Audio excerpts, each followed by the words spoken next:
लोकप्रिय मुख्यमंत्री श्री अरविंद केजरीवाल जी को मिलके आया हूं।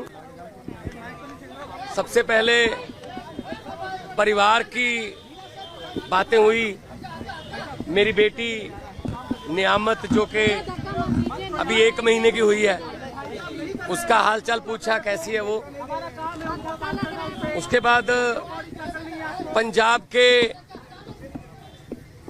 लोगों की, किसानों की फसल क्योंकि इस बार मंडियों में अब आ रही है, तो उन्होंने पूछा कि पैदावार कैसी है इस बार, और जो किसानों का जो डायरेक्ट जो ट्रांसफर है पैसे की, जो सीसीएल की फसल का पैसा, उसमें कोई बाधा तो नहीं आ रही, या कोई चुनाव आचार संहिता की वजह से पंजाब में कोई ऐसी सहूलत जो रोक ली हो। मैंने कहा जी बिल्कुल नहीं है, निरंतर सुविधाएं चल रही हैं, बिजली भी फ्री चल रही है, मंडियों में एक एक दाना जो गेहूं का आएगा वो हम रिकॉर्ड पैदावार करके 130 लाख मीट्रिक टन देश के सेंट्रल पूल में दे रहे हैं, और पैसे भी उसी दिन ट्रांसफर हो रहे हैं। और जो हाड़ी बोलते हैं पंजाबी में इसको, तो ये गेहूं का सीजन जो है वो अभी चरम सीमा पे है। 2-4 दिन में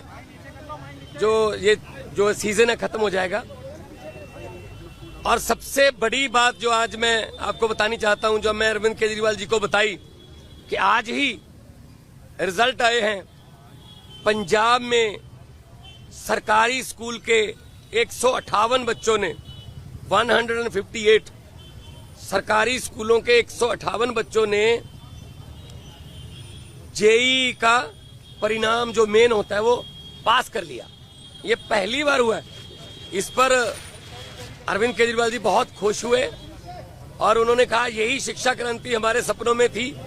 उन्होंने कहा कि मेरी तरफ से सभी सरकारी अध्यापकों को और जो 158 बच्चे जिन्होंने जेईई क्लियर किया, उनके माता पिता को, उनके पेरेंट्स को मेरी तरफ से बधाई देना। तो ये पहली बार हुआ है कि सरकारी स्कूलों के बच्चों ने जेईई का परिणाम क्लियर किया, और ये हमारा सपना सच होने वाली बात है। और उन्होंने दिल्ली के बारे में और देश के बारे में भी पूछा। मैंने कहा जी मैं गुजरात होके आया हूं, भरूच और भावनगर, माइंड ब्लोइंग रिस्पॉन्स है, और लोग, पूरे देश के लोग ये कह रहे हैं कि ये गलत किया अरविंद केजरीवाल के साथ कि उनको पकड़ के अंदर कर दिया। शायद ये सोचते होंगे एक बंदे को अंदर करके हम पार्टी की आवाज बंद कर देंगे, लेकिन आपकी आवाज सर, वो व्यक्तिगत तौर पे तो आपको अंदर कर सकते हैं, लेकिन आपकी सोच को अंदर नहीं कर सकते।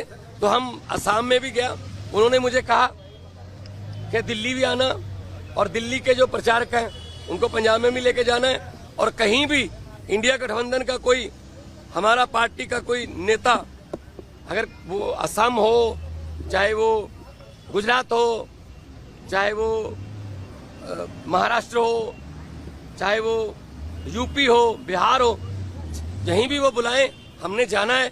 ये चुनाव जो है ये जीतने हारने वाला चुनाव नहीं है, ये संविधान को बचाने वाला और लोकतंत्र को बचाने वाला चुनाव है।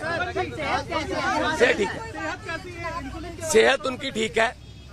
वो कह रहे हैं कि मुझे इंसुलिन मिल रही है, और अब मेरा रूटीन में चेकअप भी हो रहा है, तो सेहत उनकी बिल्कुल ठीक है। एक इम्पोर्टेंट सवाल यह है, गृहमंत्री अमित शाह ने ये कहा है कि अगर उनकी जान को खतरा है, जेल तो आप ही के अधीन आती है, लेकिन फिर भी अगर मुझ पर शिकायत आएगी तो हम देखेंगे, क्योंकि पिछली बार आपने कहा था कि आतंकवादियों से भी बुरा सलूक अरविंद केजरीवाल के साथ किया जा रहा है। नहीं, मीटिंग तो आज भी मेरी उसी तरीके से हुई है। शीशा, दोनों तरफ जालियां और इंटरकॉम फोन, मीटिंग तो उसी तरीके से हुई है।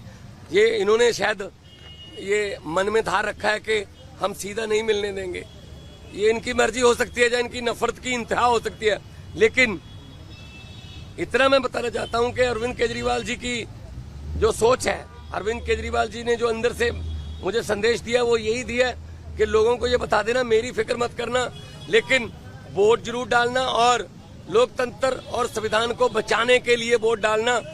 तानाशाही जो आ चुकी है देश में, उसको खत्म करने के लिए वोट डालना। जल्दी राघव चड्ढा भी कैंपेन करते नजर आएंगे? बिल्कुल आएंगे। हमारे सारे नेता जो हैं वो हमारे सभी नेता अपनी अपनी जिम्मेदारी लगे हुए हैं। 11 खेलते हैं, बाकी कोचिंग स्टाफ में होते हैं, कुछ नेट में बॉलिंग करते हैं, कुछ नेट में बैटिंग करते हैं, 4 एक्स्ट्रा प्लेयर होते हैं। तो हमारा एक संगठन है, तो जिसकी ड्यूटी जहां भी लगेगी हम वहां जाएंगे और 4 जून को आम आदमी पार्टी भारत की एक बहुत बड़ी शक्तिशाली राजनीतिक शक्ति बन के उभरेगी।